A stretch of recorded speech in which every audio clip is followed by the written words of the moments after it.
Hello everyone, it's Seth, probably better known as Saffron Olive, and it's time for another Instant Deck Tech.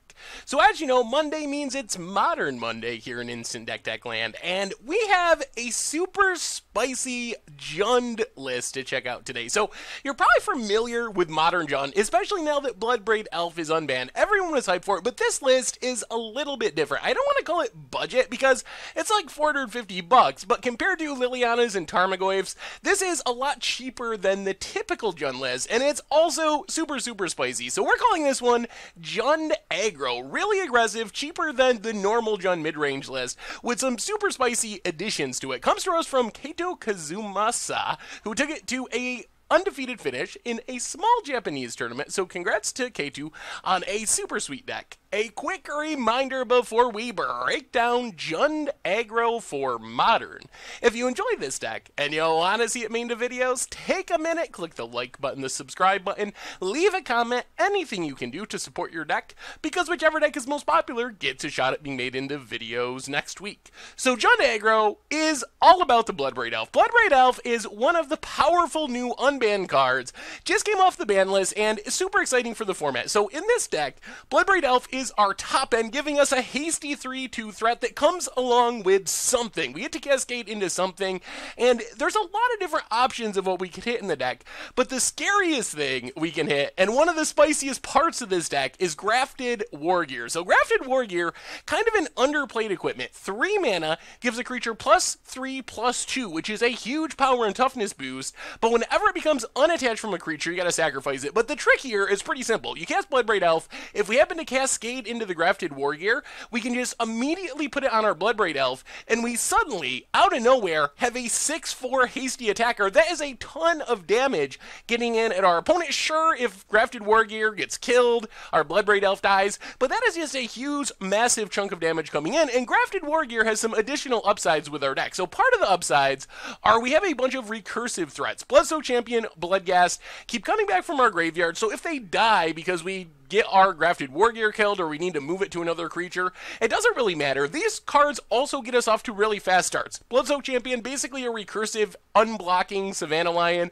Bloodghast, probably know what it does, just keeps coming back with landfall again and again and again, getting in damage over and over again. And then we have a bunch of powerful 2-drops. So Strangleroot Geist is the most aggressive of the bunch. If we hit this off our Bloodbraid Elf, we suddenly have a hasty 3/2 attacker, along with a hasty 2/1 attacker that has Undying, so if it dies, it comes back. The Undying part works really well with Grafted Wargear. We can intentionally unequip the Grafted Wargear from our Strangleroot Geist to get it to come back from the graveyard with Undying and be even bigger. Grimflayer just gets in for a bunch of damage, lets us control our draws a little bit if it gets in damage with the Scry Mill Pseudo ability. And then if we get Delirium, which isn't a huge focus of our deck, but we can do it, it turns into a 4/4, which is an even better deal for 2 mana. And then Scavenging Ooze, main deck graveyard hate, main deck life gain, just a really good value option in the 2-drop slot. We also have a Liliana Heretical Healer, which probably looks a little weird. Definitely one of the lesser played Lilianas in Modern, but it works really well in our deck because we can intentionally kill our own stuff, like a Bloodghast, or a Bloodsoaked Champion, or a Strangleroot Geist, with the help of our Grafted Wargear, to flip around our Liliana into Planewalker mode, plus we're getting a zombie along the way, so really good value, easy to turn into a Planeswalker.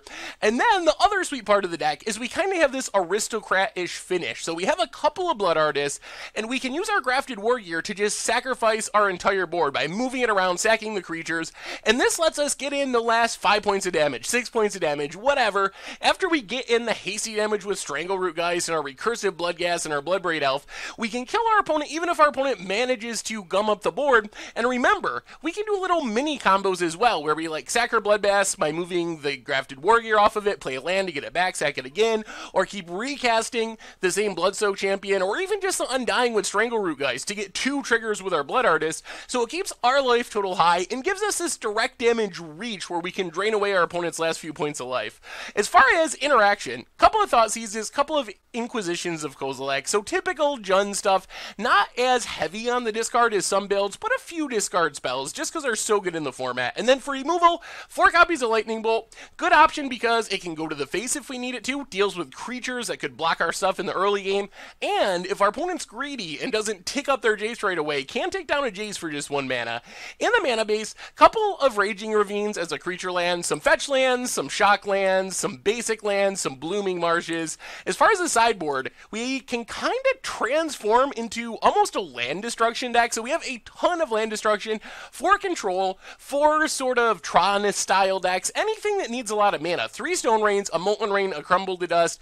Cards also work really well with Bloodbraid Elf. We can cascade into them, so we can kind of catch our opponent by surprise and turn into like a pseudo like Jund Panza resource denial type deck after sideboarding.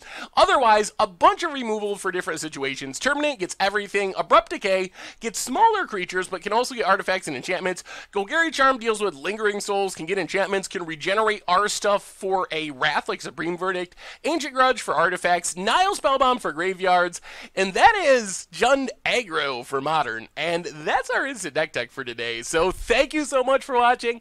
I hope you enjoyed the video, and I will talk to you soon.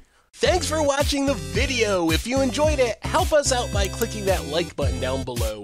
And to keep up on all the latest and greatest, click that subscribe button. And don't forget to hit that bell icon to get alerts whenever we have new videos. And if you want to, check out some of our other sweet videos here and here.